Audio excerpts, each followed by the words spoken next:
There's one big thing about the economy that has predicted every recent presidential election result, and it has a clear answer about who's going to win the 2024 election. The economy is a central issue in the 2024 election race, and there's a big reason.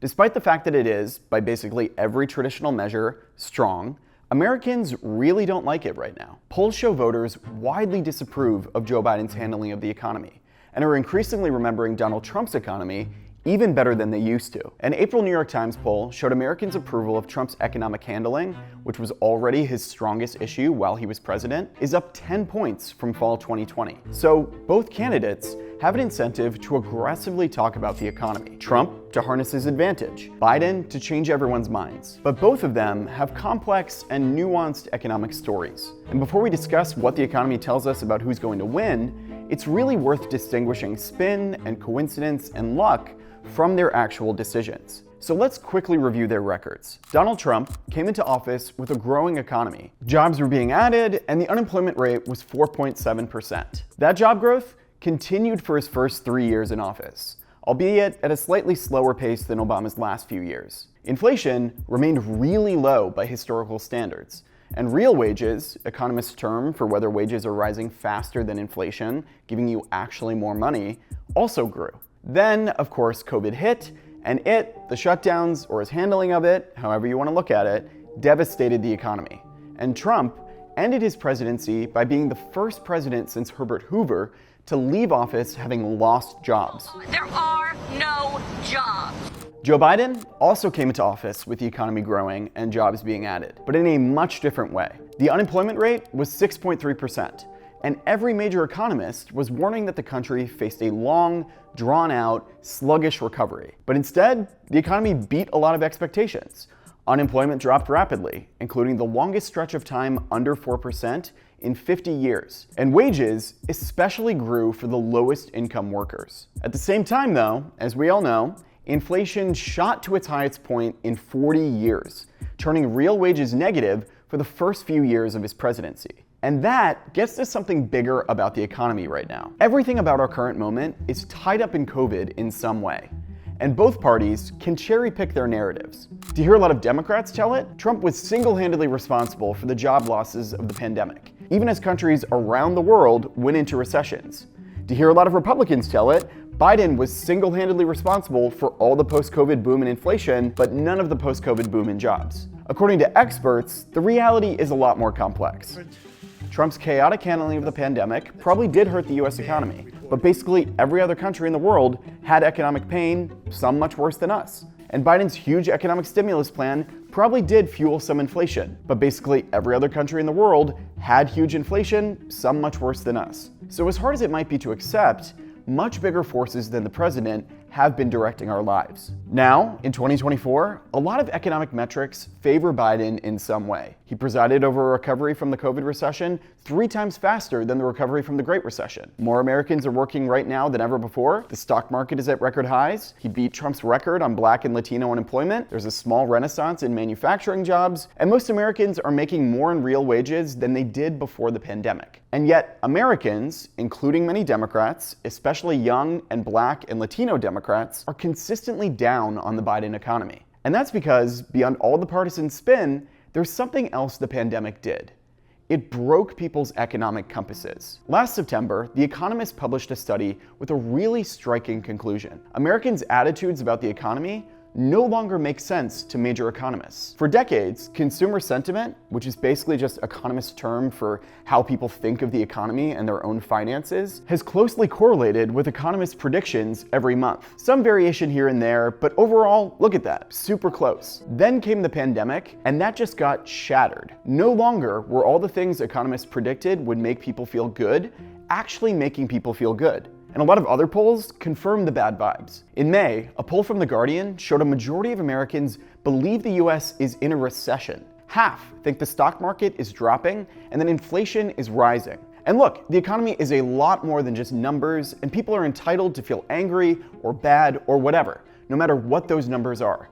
But every single one of those opinions is just objectively, factually wrong. So, especially with the economy so important to the election, there's been a lot of debate and discussion about just what exactly is going on. Some argue that the media has been too negative in its coverage. Others think Democrats have just done a poor job of touting their record. Others blame TikTok and social media for amplifying the bad vibes. But social media algorithms and annoying journalists and imperfect political messengers all exist in other countries too.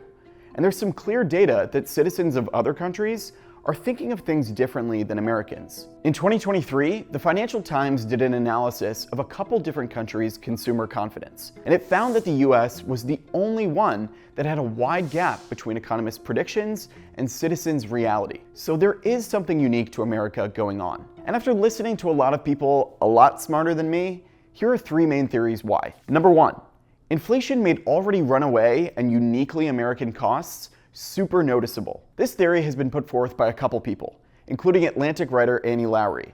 And it basically goes like this. For decades, a bunch of basic stuff in America has just been costing more and more and more. Look at these graphs. Healthcare, runaway increasing costs for decades. Childcare, runaway increasing costs for decades. College tuition, runaway increasing costs for decades. Drug prices, highest in the developed world. Essentially, before COVID and inflation ever hit, really important parts of Americans' budgets, not just fast food or movie tickets, were already skyrocketing in cost. And the theory goes that before COVID, people kind of built that into their reality. And on top of that, those expenses were not universally experienced. Most people don't get student loans. Most people don't need diabetes drugs. Most people don't send kids to childcare. But inflation was universal. And it took the phenomenon of rising costs on stuff that different people buy and spread it to everything that everyone buys. It made it something that everyone talked about and could easily understand. So this theory argues that the same way the pandemic changed the old rules around how offices work or whether people will go on vacation with no savings, it also changed how people think of how expensive things were before the pandemic. And their dissatisfaction now is about long-running, deeply embedded issues in the American economy. And Joe Biden is just the guy who was holding the bag when they woke up. Theory 2. The pandemic still has Americans in an overall funk, i.e., we're annoyed and angry and cranky. There's actually a ton of evidence to support this. The National Institute of Mental Health estimated that the number of Americans with a mental illness hit an all-time high after COVID. After decades of decline, road fatalities jumped when COVID hit, driven by incidents of road rage and rule breaking, and still haven't dropped down to pre-pandemic levels. According to Gallup, trust in police, public schools, businesses, organized religion, and all three branches of government hit record lows after the pandemic. In this theory, COVID was a traumatic event, a time of anxiety, sickness, terror, isolation, and death that Americans have not fully processed and are therefore projecting out into a lot of things. It exacerbated all of our existing divisions and distrust of authority.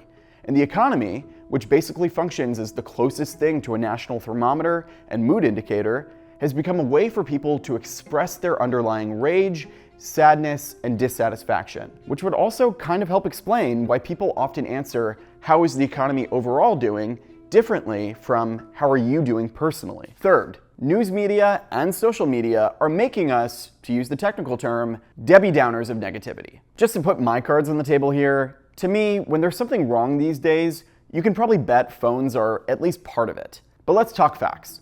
First, traditional journalism. According to this January 2024 study from the National Bureau of Economic Research, the way the news media talks about both economic news and non-economic news has been getting consistently more negative in recent decades. Now, there's some fair arguments for that. Like, many journalists used to just accept discrimination or child mortality as parts of life, but now report on them, rightfully, negatively. But it is also just undeniable that the way the news talks about the economy, even in good times, has gotten more negative. When it comes to social media, it can be tempting to reduce the issue to just old people yelling at TikTok. But anyone who's spent any time on social media knows what the incentives are, what the feedback loops are, how powerful the algorithm is. Now again, there are good arguments for the idea that social media can challenge traditional media to see things that it wouldn't otherwise, Take the Me Too movement, or filming instances of government overreach and brutality. But it is just basic truth that the best way to go viral is to lead with the salacious, the angry, the flashy, the divisive. And that can lead to people having a really negative view of the world as a whole, even as they might otherwise be fine with their individual life. Which, again, coincidentally, is exactly what a lot of polls show on the economy. Now, the annoying truth is, it's probably some combination of these. Someone could have latent anger from the pandemic, making them more likely to register long-running economic problems, and then they express their anger about them on TikTok or Instagram. But it's hard to deny the idea that part of what's going on is the bill coming due for long-festering plights for working and middle-class people that got inflated by the pandemic era. For the president in power, it's understandable to be frustrated that the rules of public opinion suddenly changed while you were behind the wheel. But does that necessarily mean people are wrong to feel how they feel? And on top of that, haven't Democrats been the ones who've been telling Americans for years to want more affirmative change to the economy? So what's the economy tell us about who's going to win? Well, basically every traditional economic indicator, job growth, the unemployment rate, the GDP, the stock market, are at or beyond where they've traditionally needed to be to guarantee a president re-election. More than that, they're at levels that the last 3 presidents running for re-election would have killed for in the months running up to the election. All that would suggest Biden has it in the bag. But a big part of why those metrics predicted the outcome of races in the past isn't because they held some innate power. It's because they also predicted how people felt. And now they no longer do. And that is a totally different world. Did you like this video? Trying to keep up with another insane election year? We got you. Click the subscribe button and hit the bell to get notified whenever the Recount publishes new videos.